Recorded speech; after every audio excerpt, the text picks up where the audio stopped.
வணக்கம். நேற்றைய தினம் சென்னை உயர்நீதிமன்ற மதுரை கிளையின் உத்தரவின் பேரில் தனிநபர் தொடர்ந்த வழக்கு சம்பந்தமாக கொடைக்கானல் எம்எம் தெருவில் உள்ள ஒரு வழிபாட்டு தலத்தை நகராட்சி அதிகாரிகள் இடிக்க வந்தார்கள்.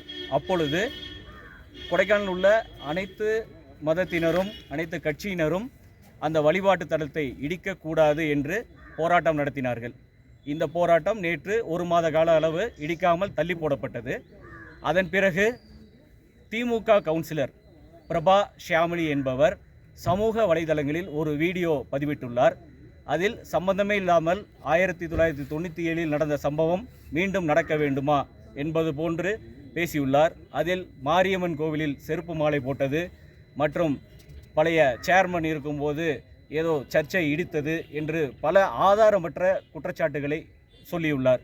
அதில் மேலும் சொல்லும்போது சனாதனிகள், பாசிச பாஜக, ஆர்எஸ்எஸ் கும்பல் என்று அதில் பதிவிட்டுள்ளார். இதை வன்மையாக கண்டிக்கிறோம். இன்று அனைத்து இந்து இயக்கங்கள் சார்பாக கொடைக்கானல் காவல் நிலையத்தில் புகார் அளிக்கப்பட்டது. மேற்படி நபர் மீது தகுந்த நடவடிக்கை எடுக்க வேண்டும். இது திமுகவின் திட்டமிட்ட சதி. அவர்கள் தோல்வி பயத்தில் எப்பொழுதுமே ஜாதி கலவரம், மத கலவரம் எதையாவது ஒன்று தூண்டி அந்த இடத்தில் ஜெயிக்கிறதுக்கு பார்ப்பாங்க. இப்போது இந்த பழனி தொகுதியில் அதிமுக கூட்டணி வெல்லும் சக்தியாக இருப்பதால் இது ஒரு காரணமாக இருக்குமோ என்று எங்களுக்கு ஐயப்பாடு உள்ளது. எனவே சரியான விசாரணை நடத்தி அவர்கள் மீது தக்க நடவடிக்கை எடுக்குமாறு கேட்டுக்கொள்கிறோம்.